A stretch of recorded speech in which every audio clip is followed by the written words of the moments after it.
Dalam sejarah militer Indonesia, ada banyak kisah keberanian yang menginspirasi.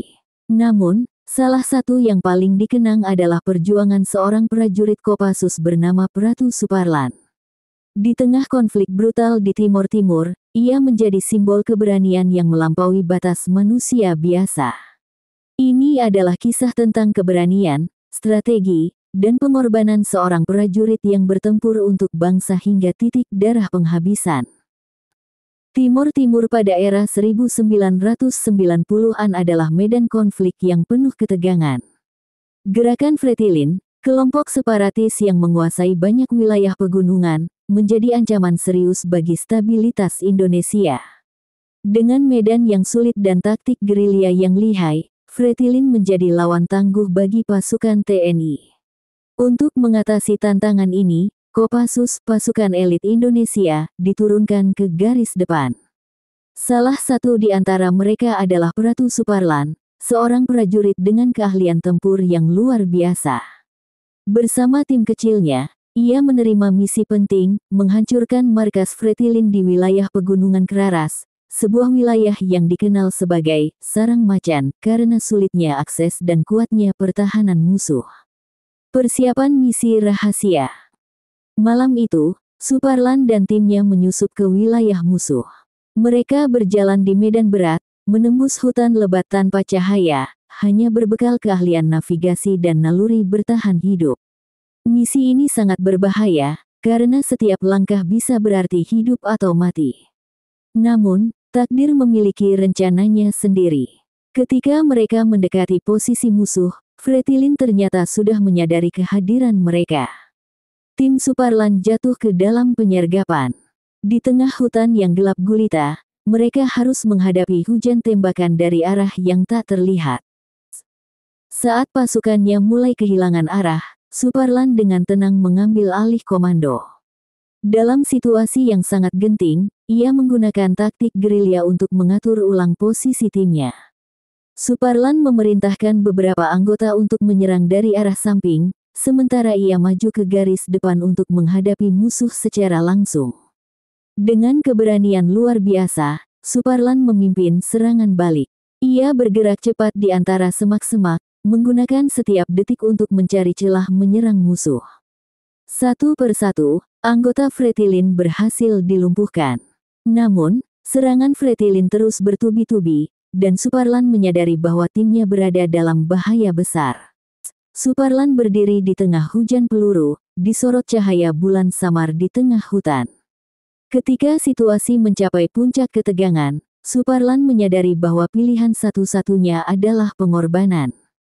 Dengan keberanian luar biasa, ia mengambil langkah maju, menerjang hujan peluru demi memastikan timnya memiliki kesempatan untuk mundur dengan aman. Ia memutuskan menjadi tameng hidup, memberikan perintah terakhir kepada timnya untuk menyelamatkan diri sementara ia mengalihkan perhatian musuh. Tanpa ragu sedikit pun, Suparlan berlari ke tengah posisi musuh, meneriakkan seruan yang mengguncang semangat lawan. Peluru-peluru beterbangan, tapi ia tidak goyah. Dengan senjata di tangan, ia menghadapi musuh dalam jarak dekat, menebas setiap lawan yang mencoba mendekat. Perlawanan Suparlan begitu gigih sehingga membuat Fretilin terpecah fokus, memberi cukup waktu bagi timnya untuk menyusun ulang strategi. Meski dikelilingi musuh, Suparlan bertahan hingga menit-menit terakhirnya. Ia mengayunkan bayonetnya dengan semangat yang tak bisa dipadamkan, memanfaatkan setiap detik untuk melemahkan pertahanan lawan. Teriakan perangnya menggema di antara pepohonan, membuat musuh ketakutan dan bingung, seolah menghadapi sosok yang tidak bisa dihentikan. Bahkan dalam kondisi terluka parah, ia tetap berdiri tegak, menjadi simbol perlawanan yang tak tergoyahkan.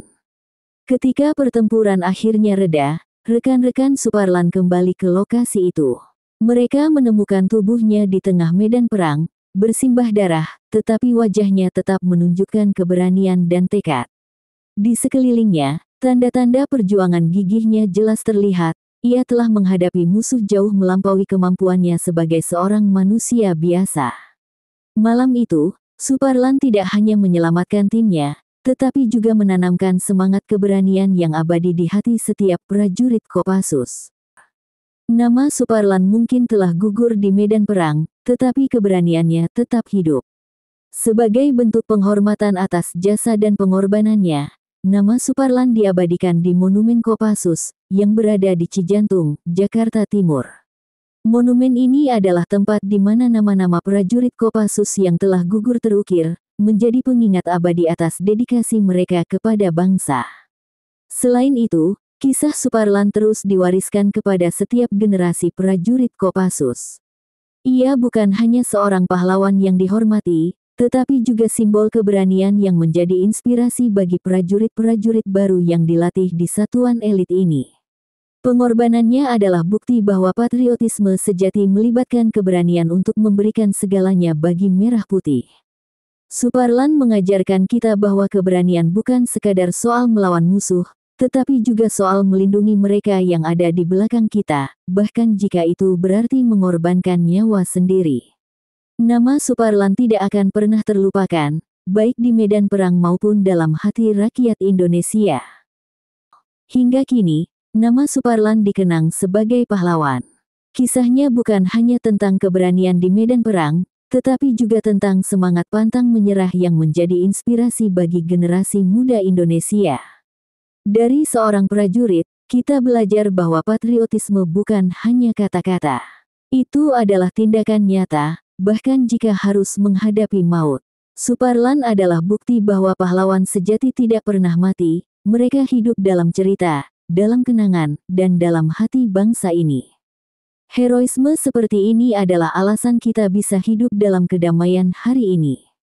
Mari kita kenang dan hormati perjuangan para pahlawan seperti Suparlan, yang telah memberikan segalanya demi Merah Putih. Jangan lupa untuk like, share, dan subscribe untuk kisah inspiratif lainnya. Sampai jumpa di episode berikutnya.